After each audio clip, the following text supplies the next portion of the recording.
All right, here we have number 13. We're going to describe and write the rule for the composite transformation. So let's zoom in here. Okay, so we have the original point. All right, so we have point D. Okay, point D went to D prime. So D was the point X comma Y. Then it went to the point D prime. And it looks like it went, let's say 1, 2, 3, 4, 5, 6. So X plus 6. Then it went 1, 2, 3, 4. Down 4.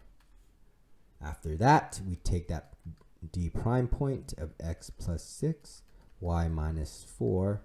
That undergo another transformation where it is 1, 2, 3, 4, 5, 6. So it is the point D prime was X plus 6. We have that originally. Then we have to minus another 6 because he went left 6. Then, the Y stays the same. So we can clean this up. D prime, X plus 6 minus 6 is just X plus 0. Y is just Y minus negative 4. So this is just what happened, the final step. And this is the original step. So you went from X comma Y arrow into X comma Y negative 4. All it's really doing is you're just going down 4 units. Okay, that's the composite transformation. That's the final one. But here it technically went right 6 units, then it went down 4.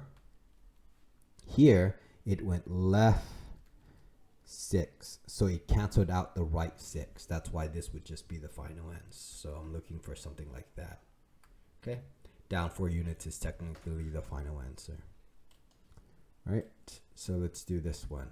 Ooh, this is interesting.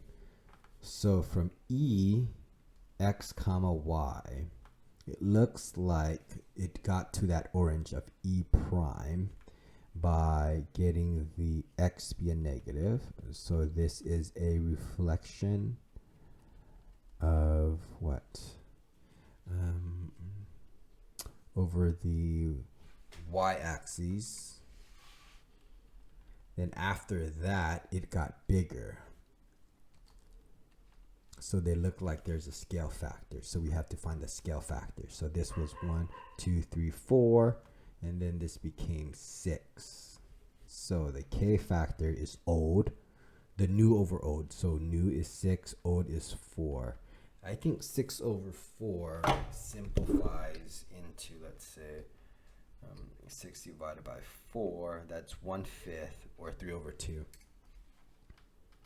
So the E right here would be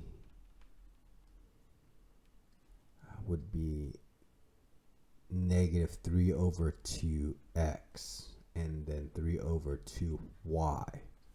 Okay, so in English it is a reflection over the x-axis, then it is a enlargement